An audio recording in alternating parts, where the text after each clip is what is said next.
Ba-da-ba. You guys are such ass. Welcome to The Second Wall, a binge-free zone where we look at a series and discuss it in small movements. This time we are discussing the 2017 series Your Lie in April. It can be found on most podcast and social media platforms, a full list of which can be found at beardyandthebeast.com. Please watch episodes 1 through 3 and join Drew and I in the lobby to discuss the show afterwards. So what's your first impressions, Drew? I like it. I'm glad. I imagine the emotional roller coaster is going to come later, but I definitely enjoyed all the comedy bits. Mm. And then all of a sudden, like, little dashes of, like, darkness kind of seeded throughout the 3 episodes. Yeah. But overall, it was pleasant. I enjoyed my watching experience of all 3 episodes I have seen so far. Yeah. It's so I mean, I've watched this one a few times now. I was going to do a rewatch, and then we needed to do the second wall again. So it lined up well for me. It's interesting picking up on threads, knowing the show, but of course you're not going to know that. So we'll explore, much like we did with Carol and Tuesday, if you're going to pick up some of the threads. I mean, I just assume everyone's going to lie to everyone at some point. Everybody's going to have a lie or a multiple lies.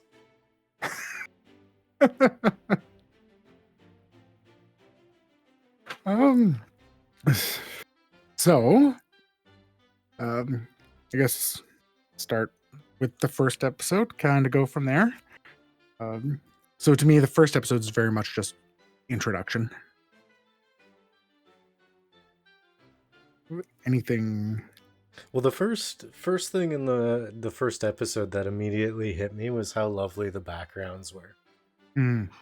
Like, it wasn't the same as, like, say, a Ghibli or a Chizu situation.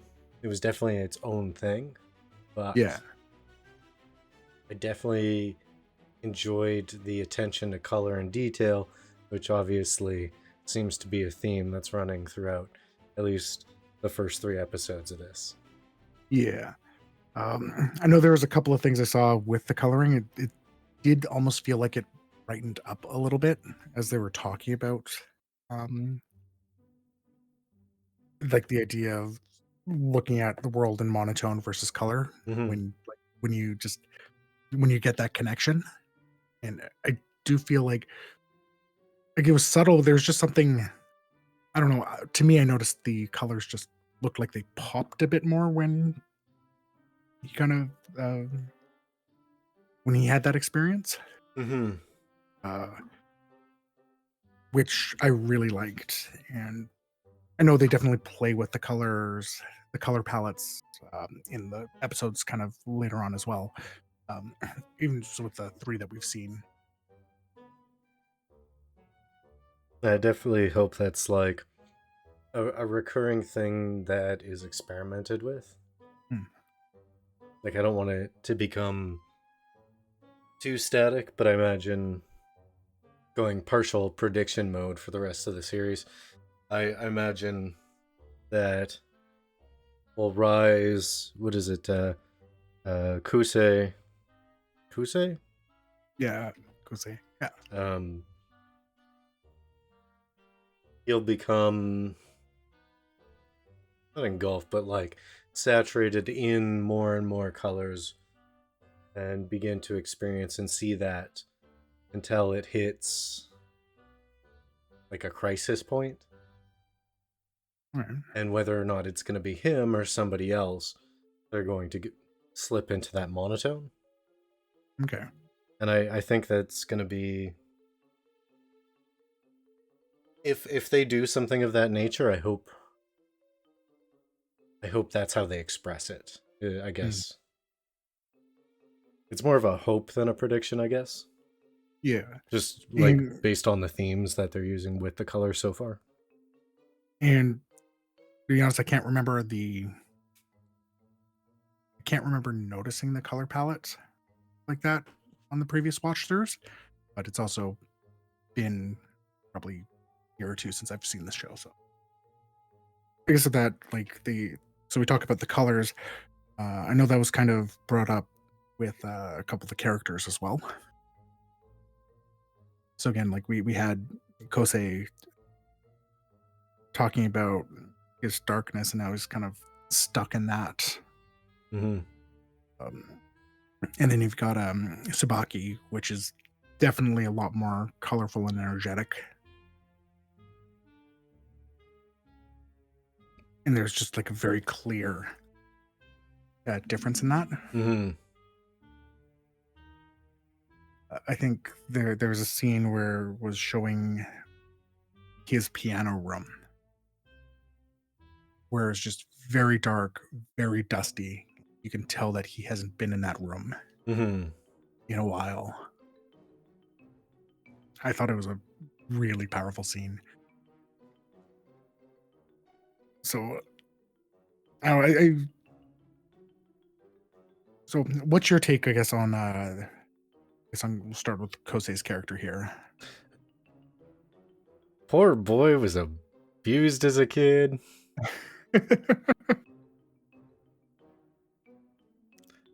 Yeah, there's definitely a bit of that.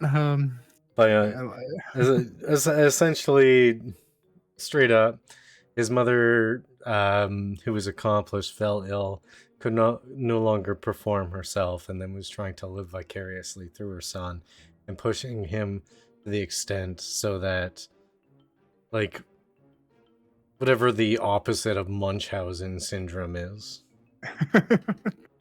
Like you need your kids to Dance mom. you need the kid to succeed because you were unable to do so yourself. Mm. And it was interesting in the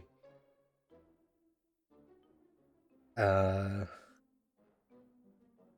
don't know if it was in the first episode. It was in one of the episodes when he was having kind of like the flashback. I don't even actually it wasn't a flashback. It was more like filling in context. Like it was showing us a visual description of a feeling that he was having rather than flashing back to an event. Mm-hmm. Is how I took it. But the only color in those scenes seen I took as being wounds on his face Mm. where he had been struck. So I could be wrong about that.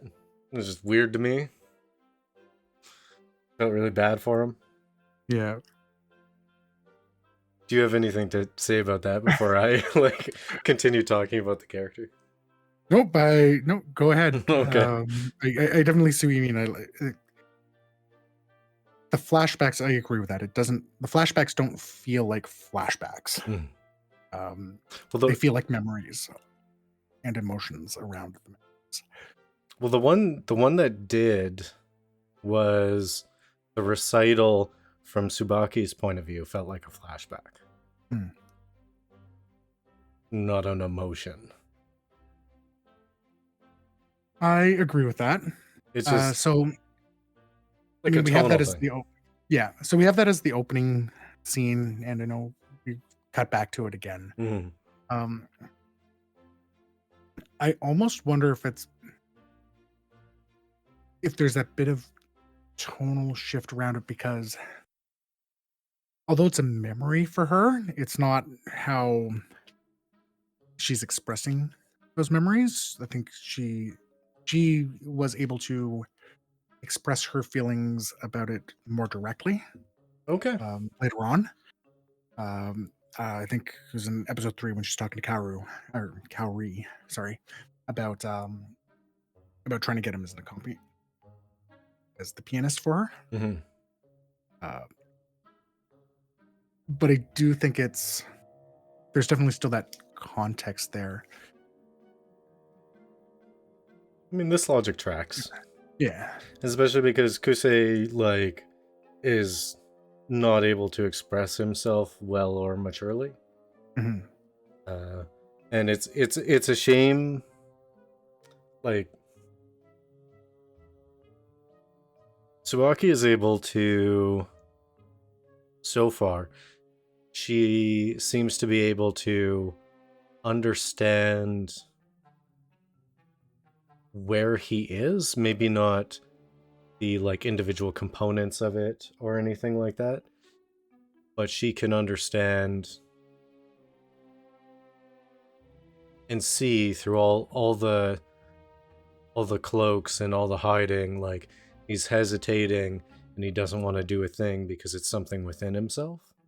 Right. And I, especially with how long they've known, I just think it's such a shame that Kousei is not mature enough to talk to her about it.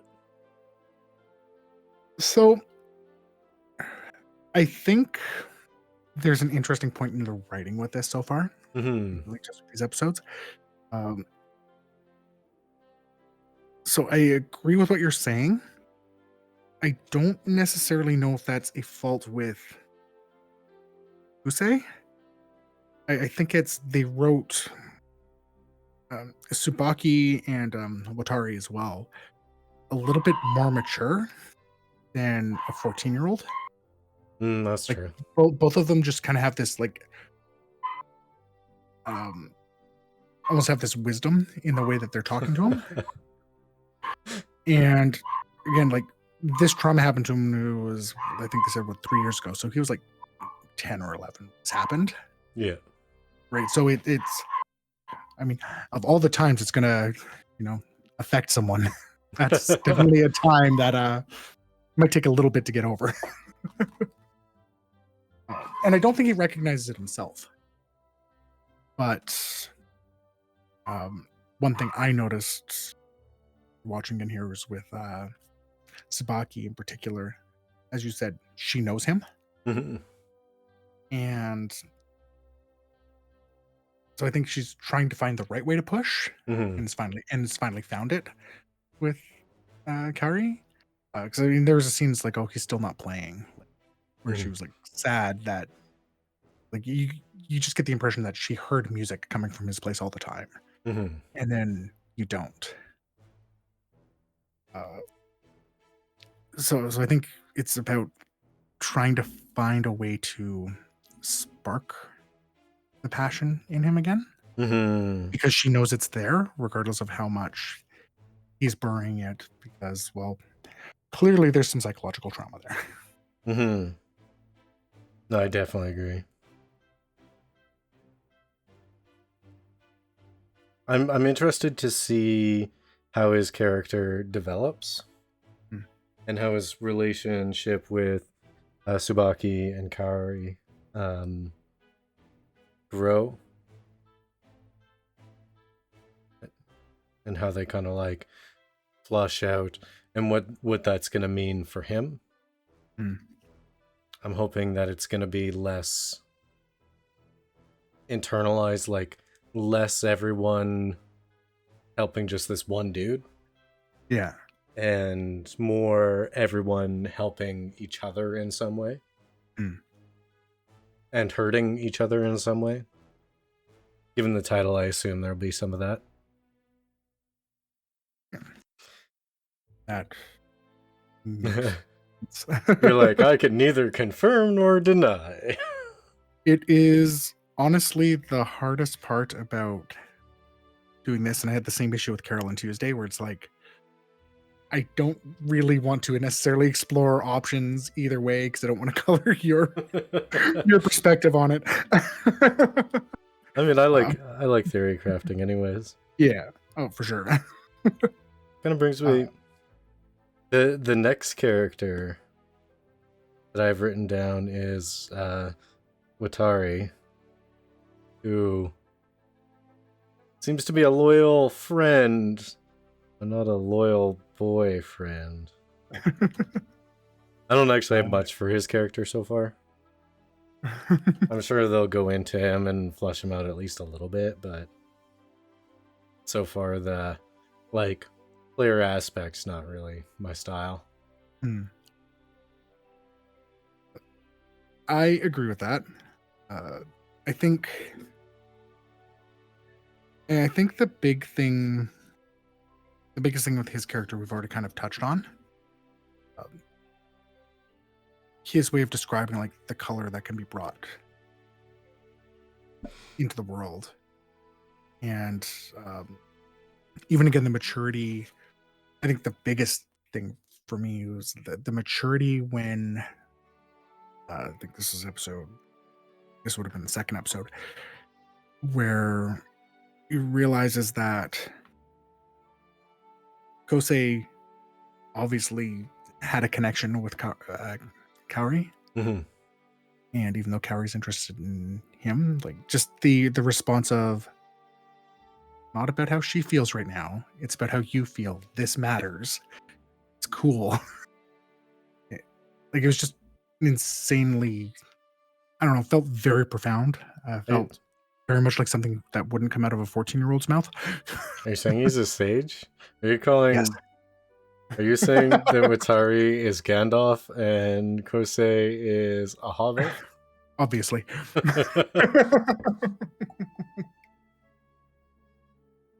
No, I definitely agree. Yeah. And that's aside from being a bike taxi in these 3 episodes, that's the only real point, I guess. Not point, but contribution. These like sage-like tendencies, right? Yeah. Yeah, he definitely doesn't have the same connection that Tsubaki does. Mm-hmm. But like I said, there's something there. Like it's just that loyalty and just that let's just talk about it. And I'm gonna get you to where you need to be. Because let's face it, that's helpful too. Yeah, that's true. Now Tsubaki. Tsubaki. I'm not sure what to think about her so far. Like, I love her character.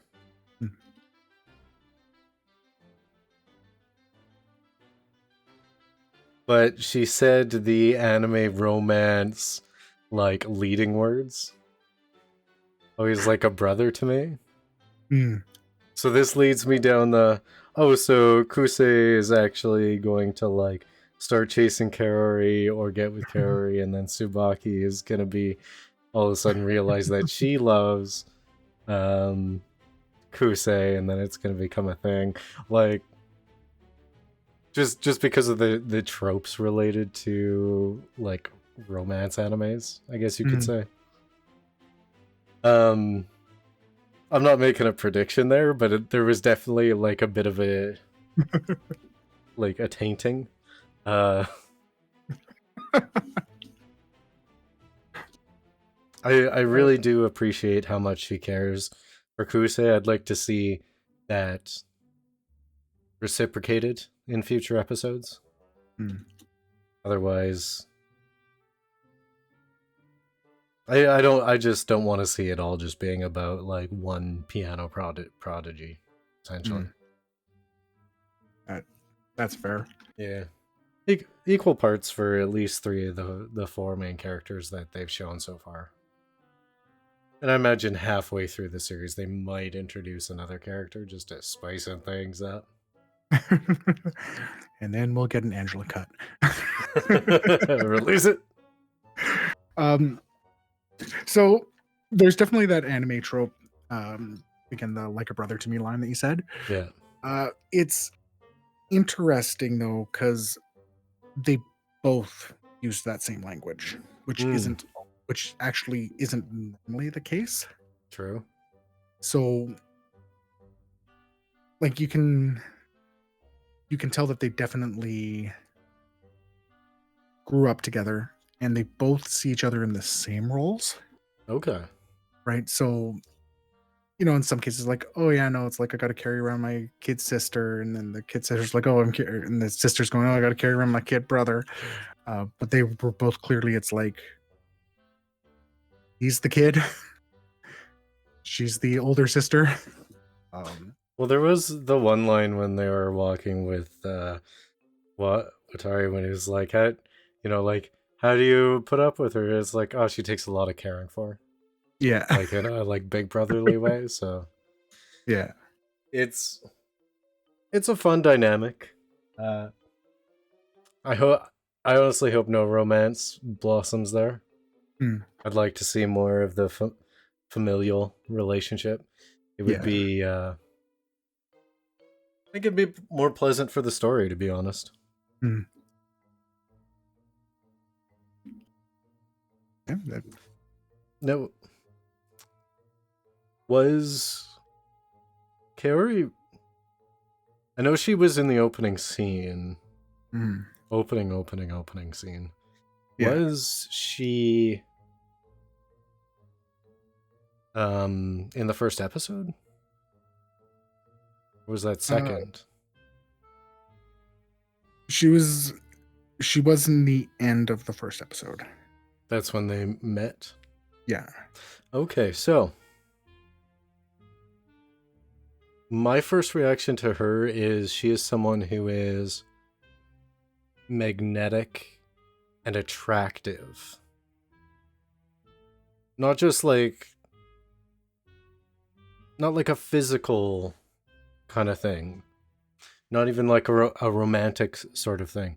The way that they draw her, her expressions, the way she acts around people, and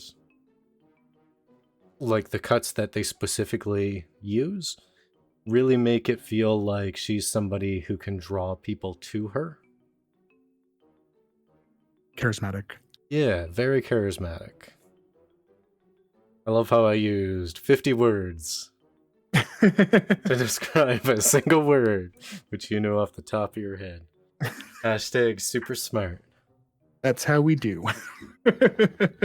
Um,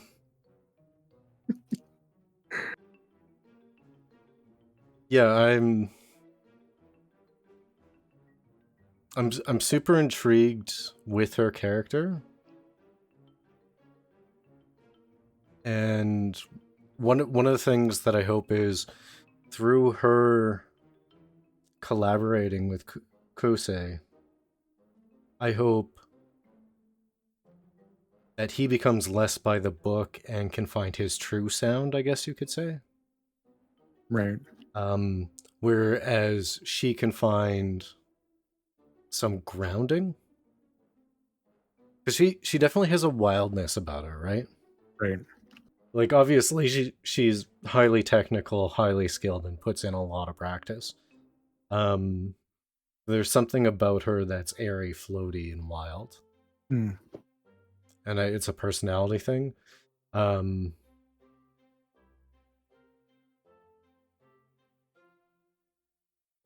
and it's kind of interesting that you have three peoples of this kind of nature floating around Kousei, who's really just like my descriptive term. I wrote descriptive terms so I could remember who each one was while I was watching it, so I could memorize the names. I just wrote Kousei, nerd.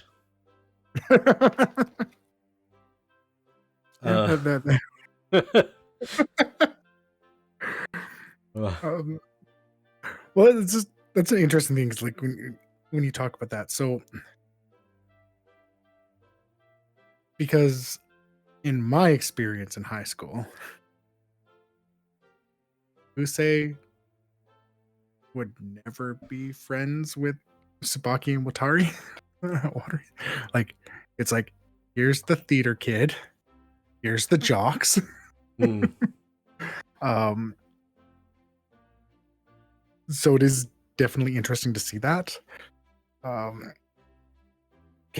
when you find out, in the third episode, makes a lot more sense for her being drawn to him. It is something that does, like, now that I'm thinking about it, does make me think with Watari is what what is your connection, and maybe that's why it didn't feel like he had quite the same pull.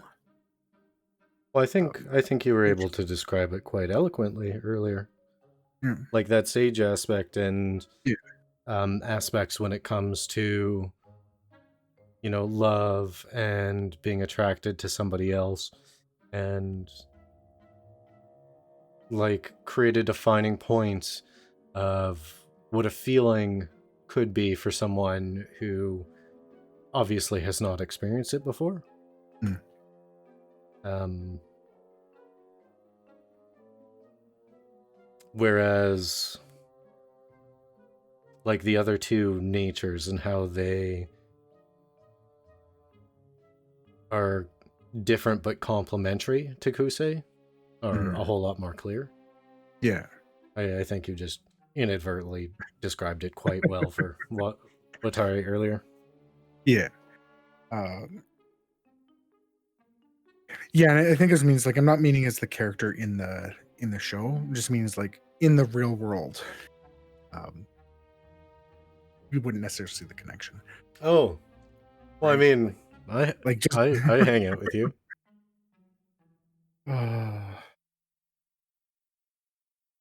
I know you nerd. Stop stealing my girls.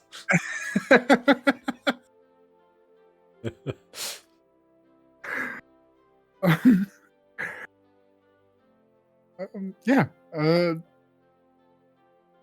Another shot in particular that I really liked in the first episode, Mhm, uh, again, as we're doing those, as you call them, the memories. mhm. I really liked the shot of the wheelchair in the shadow. Uh, I don't know. I just thought that nailed the feeling that they were going for. It was very, I don't know, I just thought it was a great shot and worth noting. I can tell by you rolling your eyes, you didn't note it. I didn't notice at all. Well, I did. And it wasn't an eye roll. It was a back and forth with a how do I affirm this statement without giving it away that I have no idea what you're talking about. um, no, there was just a shot when he was talking about his mother his mother dying, and it just had like the wheelchair sitting there, Okay. just and just like her shadow was cast on the ground with obviously nothing shadow. Um, I thought it worked. And Uh, thematically for his character works great too. mhm. So let us move into, I guess, anything else with what we've covered, or should we kind of just go over what we saw in the second episode, or where are you Uh, at? Episode 1 was a pretty decent introductory episode. Mhm. I think you got a feeling for all the characters and their basic relationships towards each other. There wasn't too much that was left wanting there. So, like structurally, I think it was done quite well. Uh, from the technical aspect, and then I kind of mentioned this before. The background environments, especially like the cherry blossoms, were so beautifully done. One of the first things I noticed, and one of the things that I love that they did, it threw me off it almost immediately.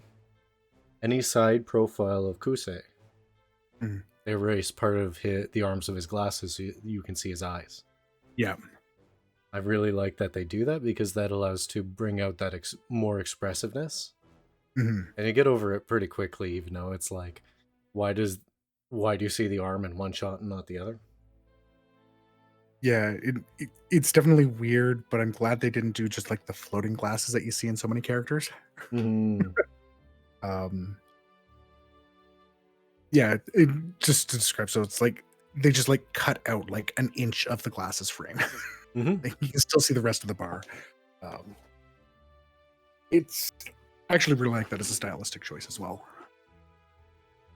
Because otherwise, they're showing so much through the eyes. Mm-hmm. And they found a good way to not stop that. Well, and especially comparatively, for the most part, Kousei has a static eye kind of shape and look, whereas the way that Tsubaki and Koari's shifts and changes and sparkles or has flecks, like just so lovely and well done and very expressive. So having the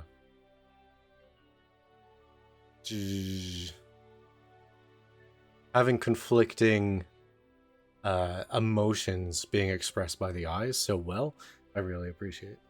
Yeah. And they say it's the window to the soul, and I think they definitely show the characters very well with those expressions. Mm.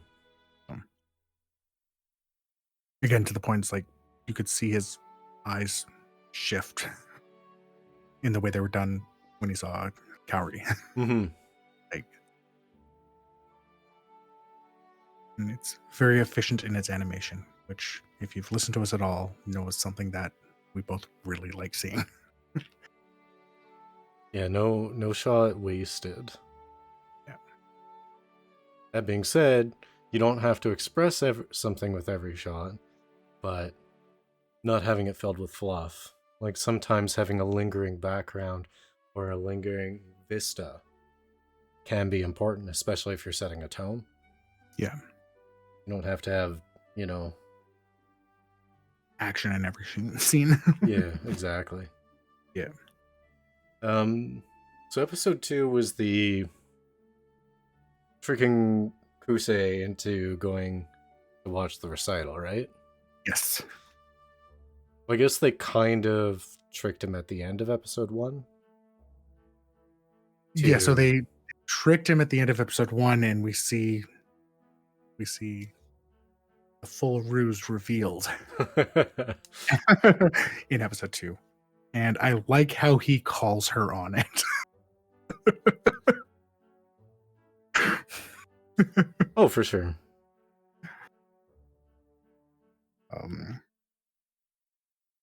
Oh, darn it. I wish I had gone to see a musical, because then I would have made a Moulin Rouge joke. Well, I mean, you kind of did still. Yeah, it just doesn't work as well. That's fine. One of the things that I really liked about this episode, as soon as they walked into the lobby, I guess, just hearing like Kousei being subject to the whispers and the noise of the people around him, bringing him back to a place where he didn't necessarily want to be, and how it was impacting him, was very well done. Yes. And I like how they played with the whispers on it too. It's something that definitely comes up more specifically in episode 3. I guess more confirmed in episode 3, because is that nervousness, or is that people talking about him? I think they played it pretty ambiguously in that first one, though. I think at least that first scene. But it's an effective way to show the emotions he's going through, and the fact that he was known also helps show, why is Tsubaki saying, why isn't he playing? Why am I not hearing the music anymore? All just in that one entrance. And no scene wasted, indeed. Well, that was such an interesting concept, because they introduce you kind of... Well, they don't introduce you to this concept. I think I read it in accidentally read it in the line when I was pulling this up on streaming services to watch, right? And it said like childhood prodigy. Yeah. And I'm like, so I went into this knowing that fact, which is unfortunate. But one thing that I really like that they did is like Kousei, Watari, and Tsubaki just being so confused. And like even Koari explaining, it's like, no, you're a celebrity to us. Yeah. I definitely got the confusion from Tsubaki and Watari because this isn't their world. I don't think Kousei was confused by it. I think it was anxiety that might have presented that way. Okay, yeah, makes sense. Because you see it in a few of his movements and just in a few of the animation choices they did. So like he had that tremor in his hand.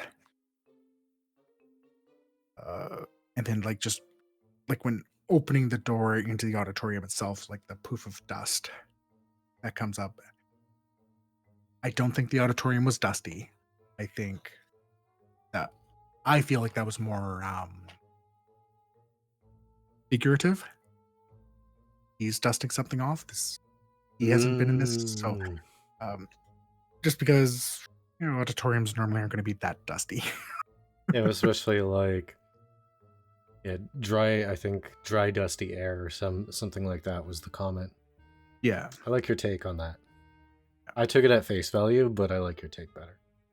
Yeah, well, because it's one thing. There's a lot of poetry in the language used throughout. So I think that there is some of that in the art style as well, like much like we were talking with the monotone colors, monotone versus colorful, and just those slight changes.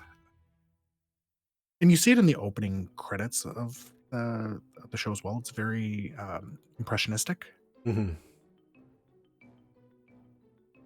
So I think that's something to kind of keep in mind. I don't think for the most part they're going figurative with stuff like that. That one there in particular jumped out at me.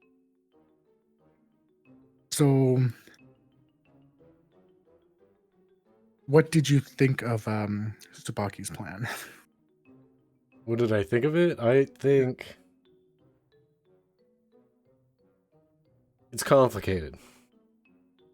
For me, it's a catch-22. So, if it was me, if I was a super piano nerd who can't play anymore because I got problems, and my childhood bestie, she was like tricking me to go to this thing. If I'm like how I am right now, I still would have said no and just walked away. But that's a double-edged sword, you see, because Tsubaki in the show would know that and she wouldn't attempt that because she knows I would just walk away, right? Yeah. So the plan itself, given the fact that I've already mentally resigned myself that Tsubaki knows Kousei more or less inside and out, which was a note I wrote down for episode 1. I think it was a good plan. Yeah. And her intentions are good. Especially with the revelations from episode 3, which we'll talk about. I think this will get explored a little bit more in the themes of episode 3. I think one reason why this plan I think would work, and I could think of like, I'm sure there's a situation where I could probably do something like that with you. Because a big part of it is she knows. This is how you caught me the first time, freaking free puppies on the side of your white panel van. Right?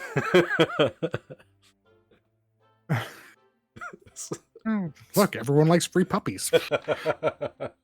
All I could afford was a white van. Nothing creepy about this.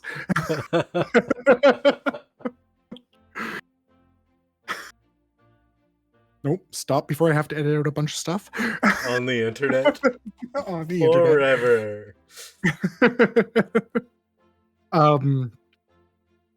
So this isn't in Tsubaki nails this. He hasn't given up on music. True. It's very clearly a mental block with him. So this is shown in the first episode, and in this episode, it's very clearly shown in this episode. It's because he's always still in the music room. When he's having a panic attack, that is where he goes in the school. Right? He's sitting there, he's transposing. He still has the passion for music, but he's got a mental block, which I think is the reason why this plan works. Mm-hmm. I agree. A very not so emotional example that I can think of in the real world is like we went to a concert. You're like, nah, I'm fine. I'm not going to go to the front. And then we swayed the entire crowd in a mosh pit so we could go up to the front because I knew that's what you actually wanted to do. Clearly not the same emotional weight to that. But I think that's what she's doing. She finally found that reason to get him there for something that she always knew. I mean, they're sitting there, they're sharing music. And you can tell big things like, yeah, cool, you can transpose it. It's like, just do it again.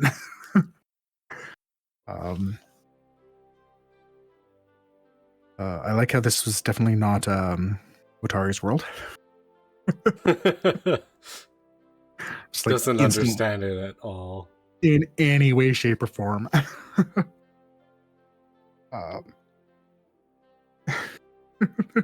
Didn't even get to the third time playing the same song. Didn't even get through the first. One thing just to finish off with Tsubaki, now that I realize I'm looking up from notes again. I really liked, again, we talked about the light in the eyes, how her eyes lit up when she realized that he was miming the piano. Right? It's like, yeah, she knows what she did. And to follow up on the light, I liked seeing Kousei's eyes start to light up as he's back in that world. Well, especially when he ended up getting exposed to Koari's rendition of the piece. Such a wild, non-traditional take on it. And I think that's one of the reasons why it was able to spark something in him. Because it was based outside of the traditional structure, which was hammered into him. Yeah. So it's kind of attacking that blockage from the side opposed to like straight through. Yeah. And it's interesting because like just the set pieces in general, like it did spark it, just not in that same way. Which I thought was mirrored interestingly with the judges. Like you had that very, this is how it's done, and the other one's like, man, this was so much better, but it's not how it's done. Yeah. Well, that goes right. Proud, pleasing moves. Well, that goes directly back to when Tsubaki was talking to Kousei and was like, do you think she'll do well? And he's like, not at all. There's so many infractions. There's nothing what they're looking for in this piece, but it was really good. Yeah, and I noted this. I'm not sure how much you know. Like, this is actually a very real debate that happens. Like, it is very much like, no, the artist intended it to be written this way. Yeah. And I can't remember if we actually talked about this in something recorded or not, but we were talking about covers, where it's like, you get those ones that just make it their own, or respecting the piece, or just doing the piece, but they're the singer instead of the original. So a lot of these types of competitions, especially at this stage, don't want the flair. They want the technical. I mean, there's an argument for both. It's a whole lot. Sure. It's a whole lot easier to judge if everyone's trying to play the exact same thing. Yes. Like, oh, he's a bit slow, and oh, he missed that note. Yeah. I think so. From like a middle school competition standpoint, I think of it like a bass writing competition. Something. It's the, do you know the rules well enough? Because you're not likely at the point where you're ready to break them.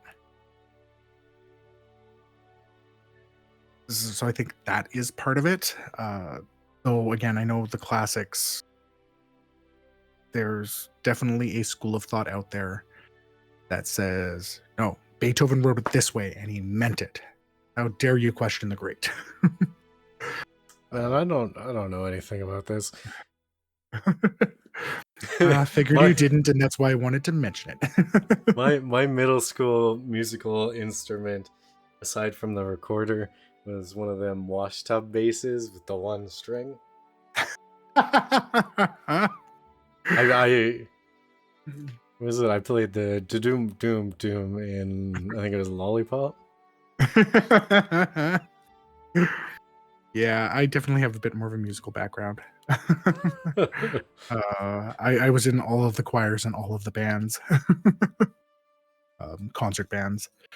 Just because I've made a few hip hop beats recently doesn't mean I know anything about music. I just really like listening to it. Hey, you did our awesome opening theme song.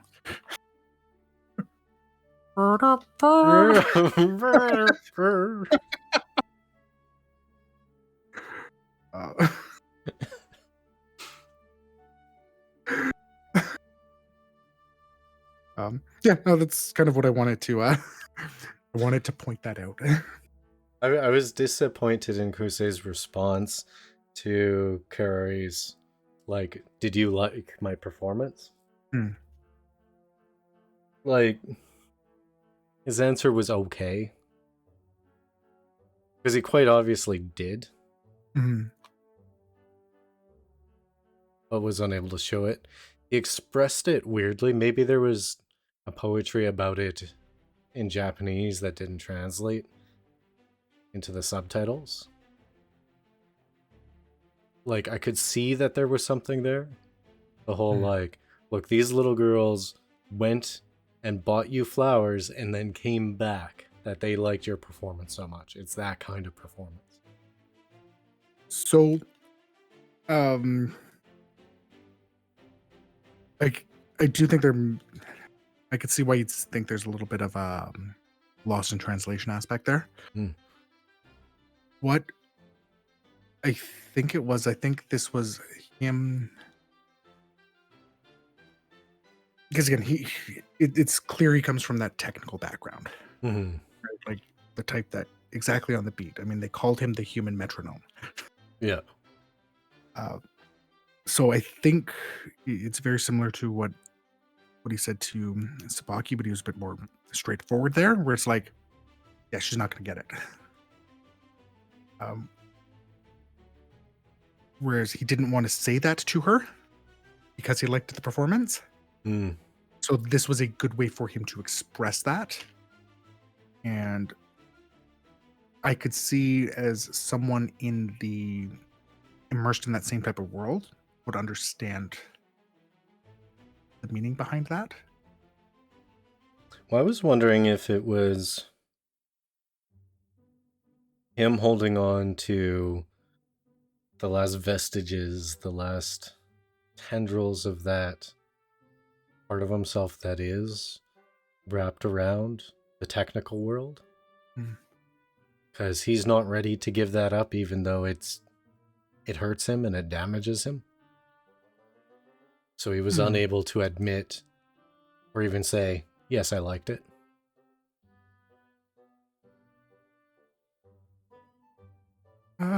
Could be.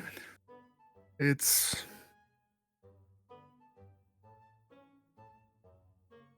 think it's ambiguous in the right way in that regard. Yeah, I think so. It could be that.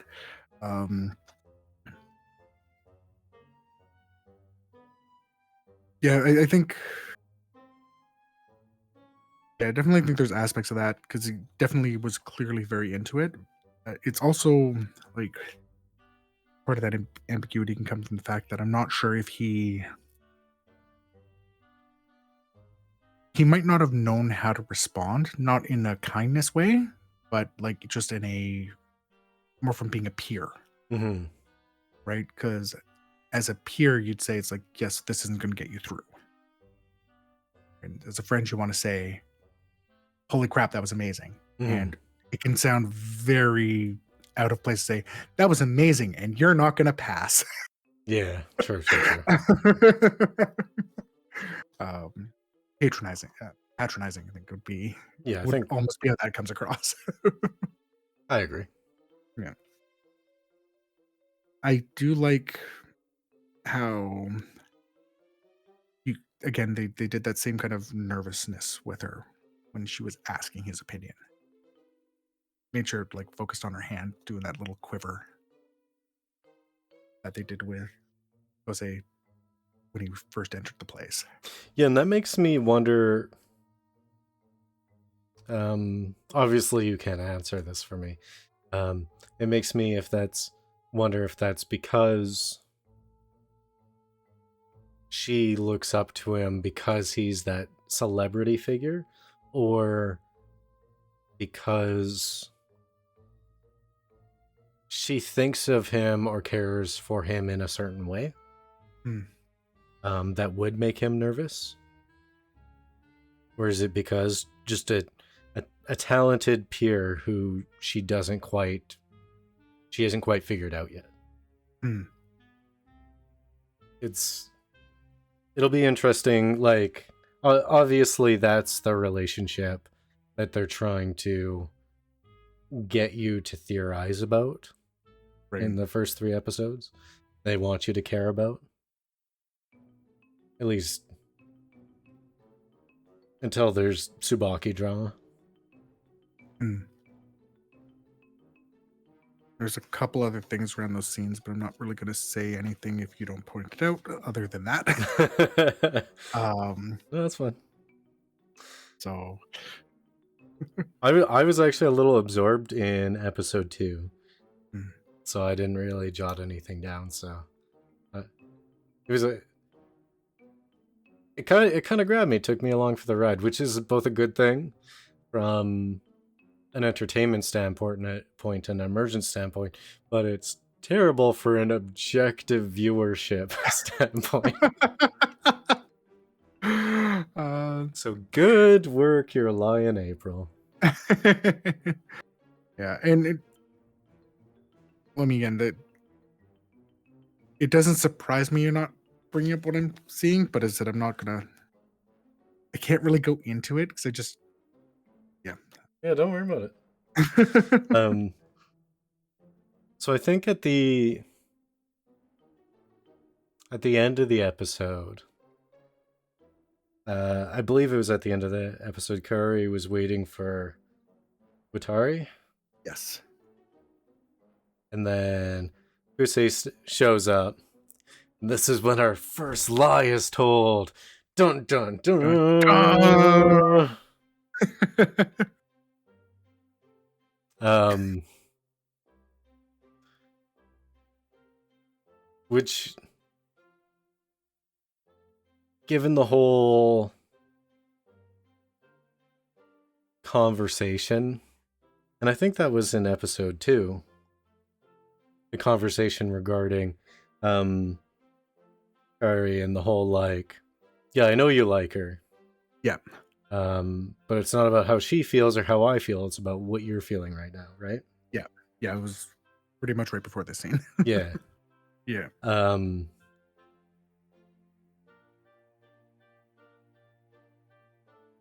It was just, it was a super weird interaction for like Kousei to just straight up make up a bunch of stuff about what Watari was doing. Like he could have white lied it or just said, I don't know what he's doing. I haven't seen him around.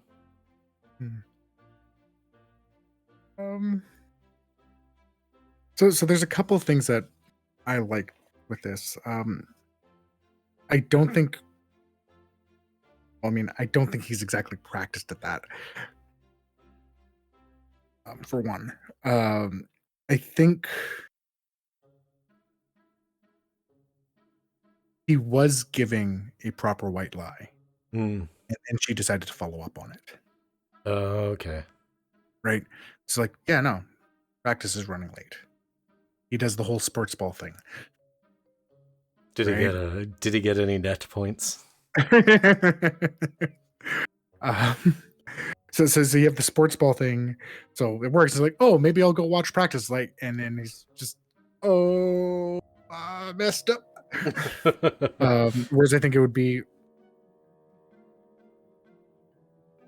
harder to explain. It's like, yeah, no, I don't know where. What is obviously one of my best friends. I have no idea what he's up to. They're probably in the same class.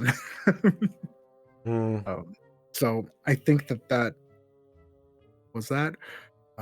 I also like that Kousei basically returned Watari's loyalty.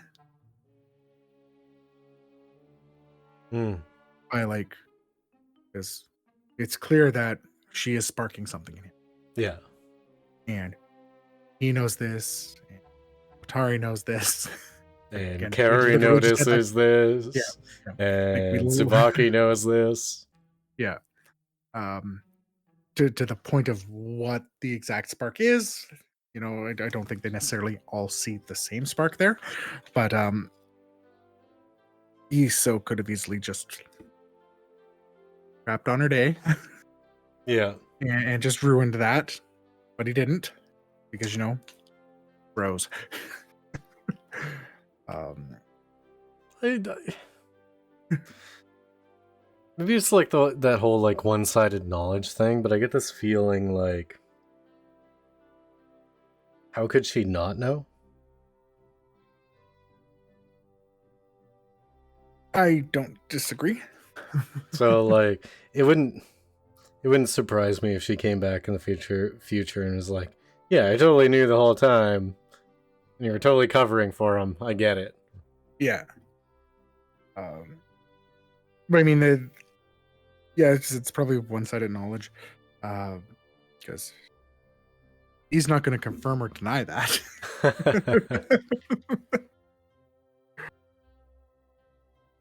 But that leads us into our caramel waffles with nuts date. Episode 3. Yeah. Honestly, it didn't look all that interesting at all. The food. That's because it was a cartoon. Sometimes cartoon food looks good. But in this case,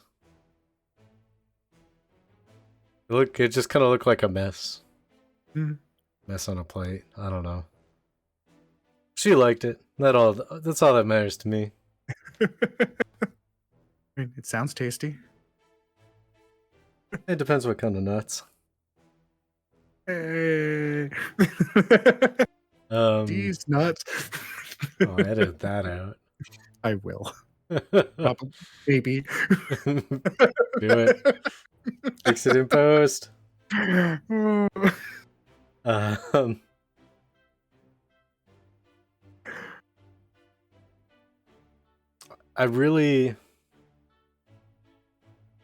What I liked about this date is her repeatedly calling him friend A. Yes. Totally, like, this gives me a feeling that she has a lot of, like, insider information about Kousei. Um, I think she has an inclination as to how he feels about her, or at least a suspicion. I think she definitely knew he was pretty much only there to make it feel less awkward at the time. I think some things later on in the episode were revealed to her, right?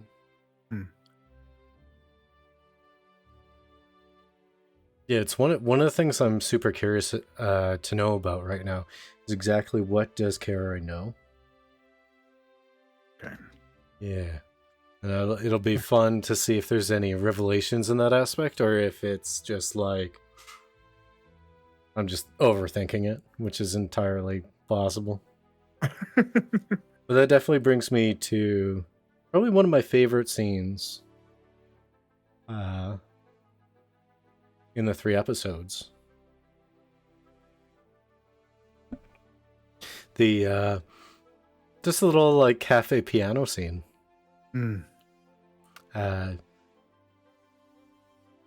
Not so much like the sad piano, happy piano thing. I was kind of whatever about that. But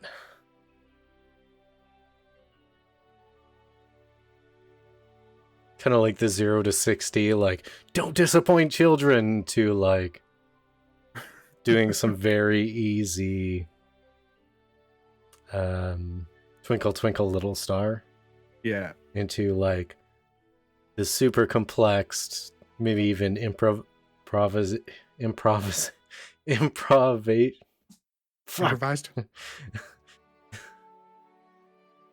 Improv. No, I can't say it at all now.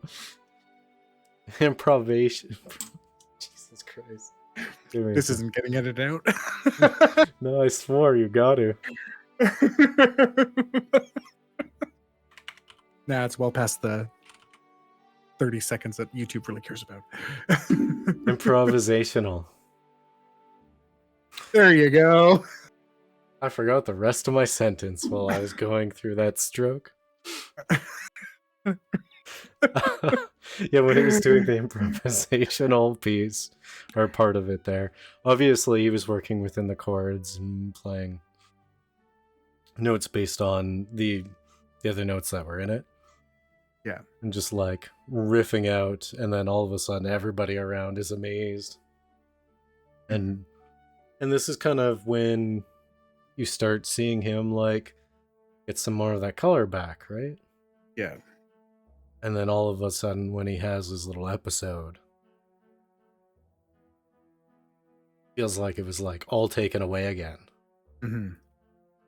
It just stands there in silence. There's something about the scene that I just really liked, and I thought was quite powerful. And it was probably...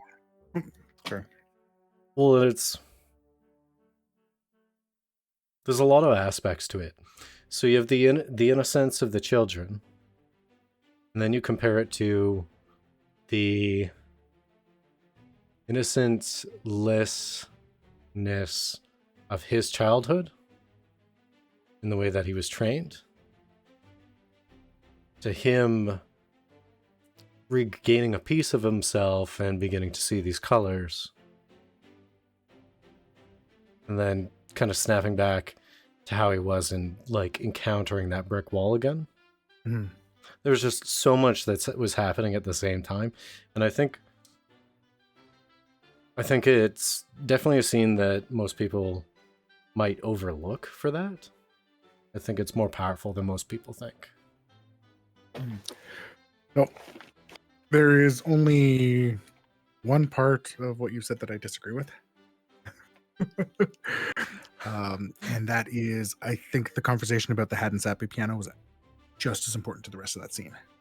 I didn't say it's important. I said I didn't really care about it. So I think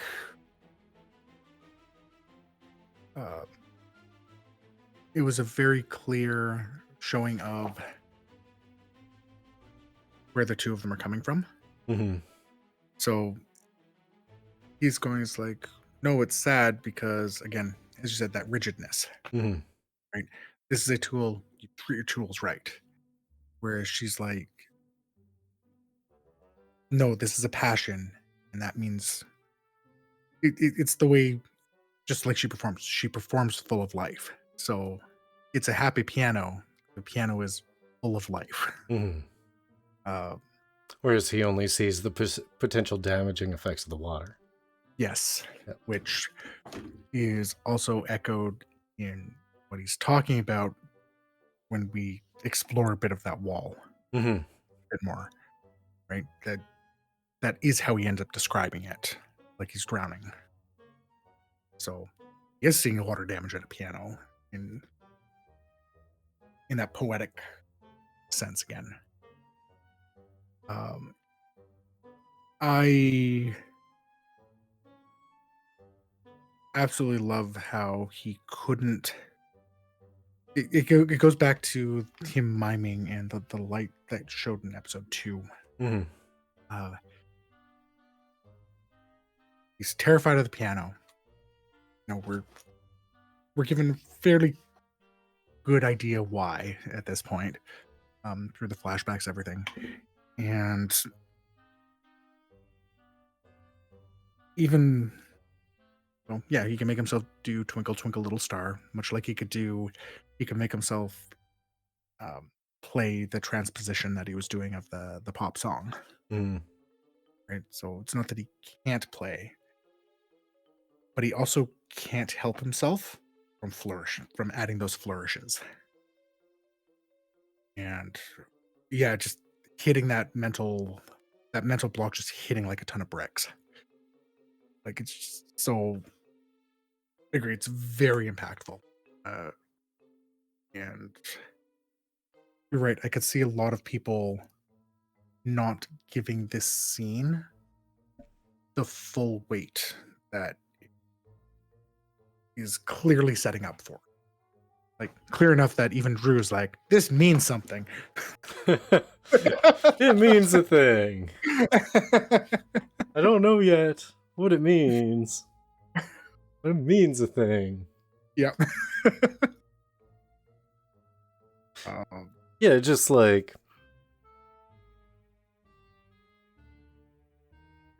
there's definitely something striking about it from like beginning to end.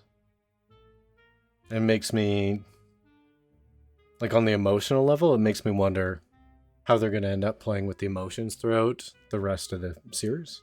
Mm. Especially as like it transitioned to the bus ride part. Mm-hmm. It was so weird. Like it was a weird series of scenes. I can't remember the correct order. Was the bus ride at the end of episode 2? No. It was in episode 3? Yeah. Because there was a lot packed into episode 3. Yes. Just Tsubaki straight up saying it's like I don't care if he starts playing piano again. I just want him to quit playing on his own terms. Right. Like he needs to get over this thing that's inside of him. And it shows that deep care that she has for him. Yeah. So it was quite striking emotionally there. And I think that revealed a lot to Koari about Kousei. And then of course getting off at the hospital stop. Makes you go, but what? I can't watch the next episode. That's for next week. Darn it.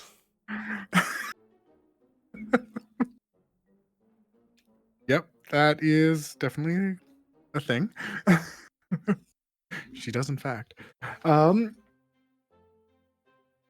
like the again, that quitting on your own terms, because again, she can see that it's a block. It's not that he doesn't know if he wants to play or not.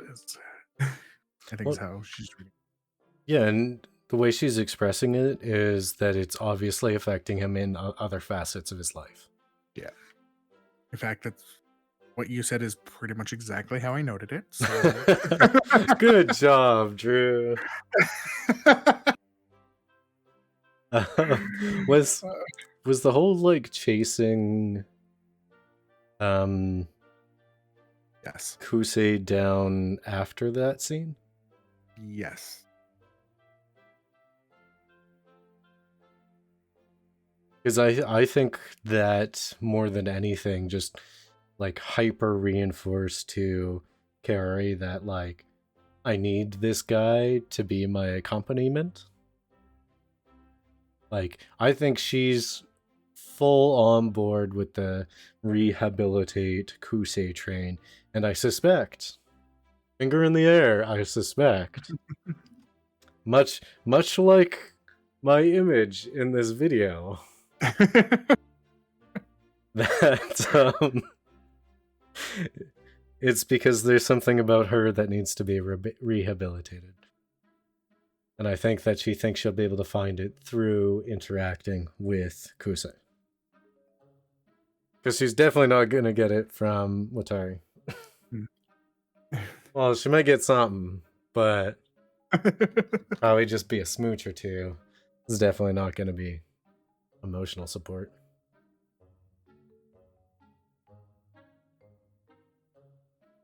I'm curious about your choice of words there. A smooch? That's when two people place their lips against each other and they make, like, puckered. Oh, thanks for clarifying that.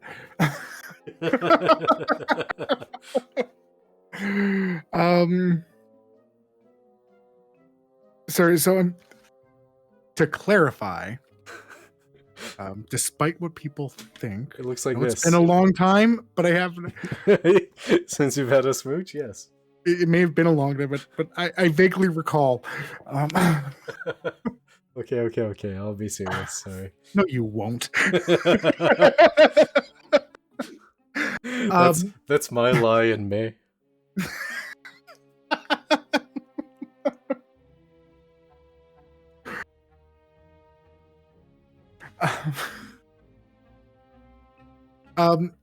We've talked about this with characters in the past. About we talked about in Carol and Tuesday about how they got together because they clearly kind of completed each other in some way. Mm-hmm. So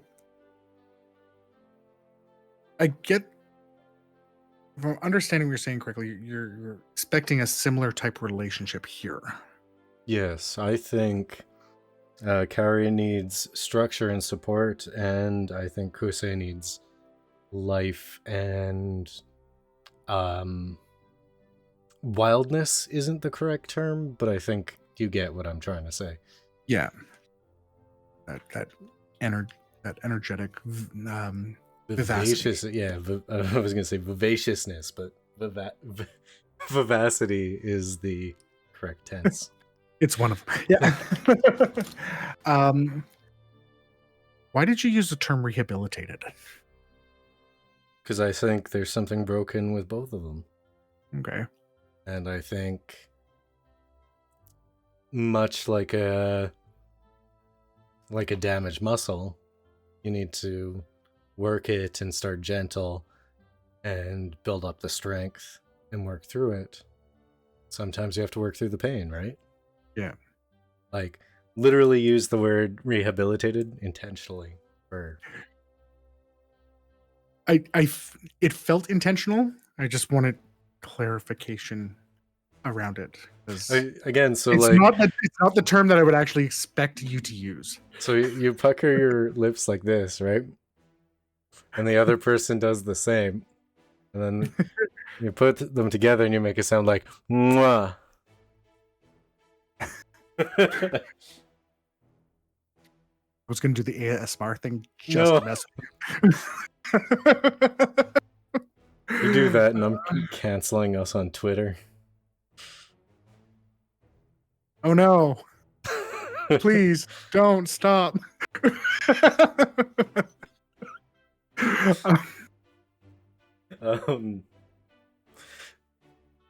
Yeah, I think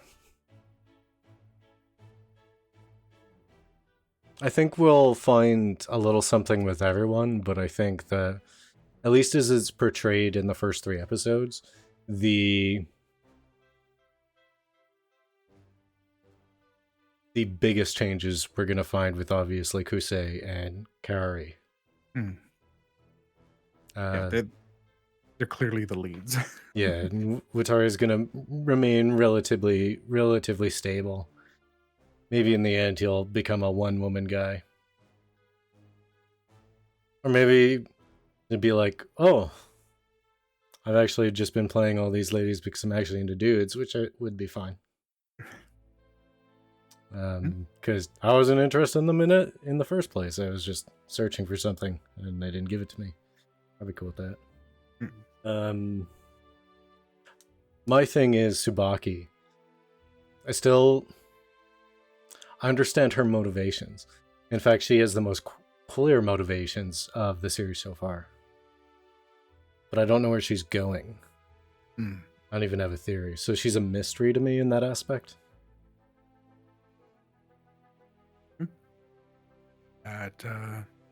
Which makes her even more interesting. And then you're gonna find out and just lose all interest altogether. History's gone. No.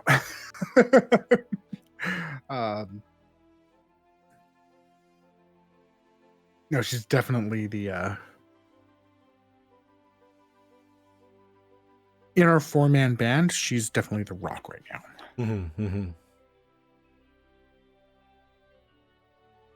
On your bed, she's definitely the waifu pillow.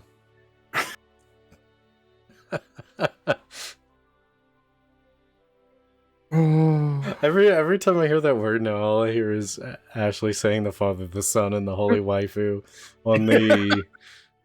Was it the E.T. or the Roger Rabbit podcast?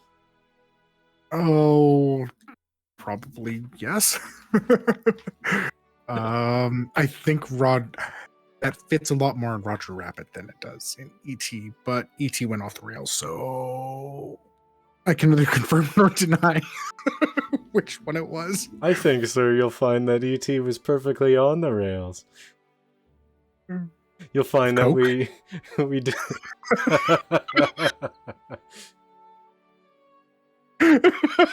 Touche. Anyways,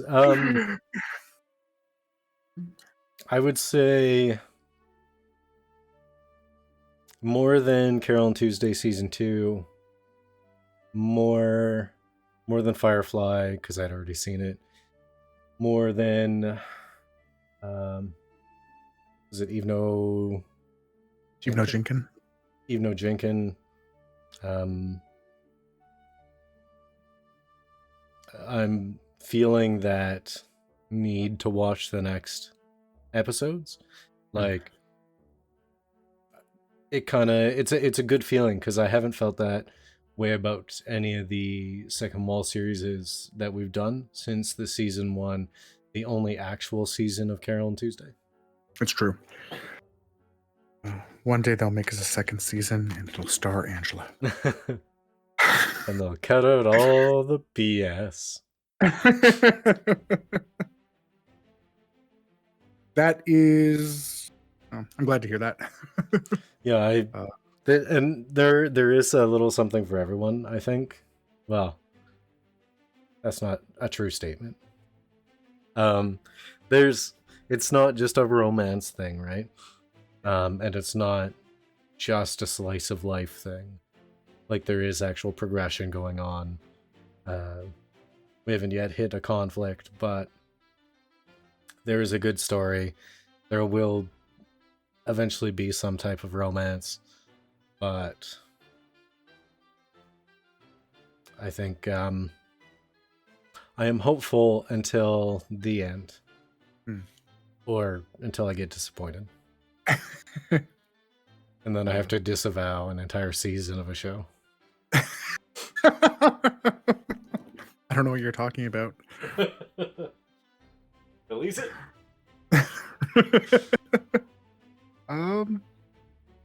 That's it. That's all I got. All right. Well, I have some things noted, but I am pointing them out. Well, good on you, sir. Good on you. Okay, well, Fiend. All right, Fiend.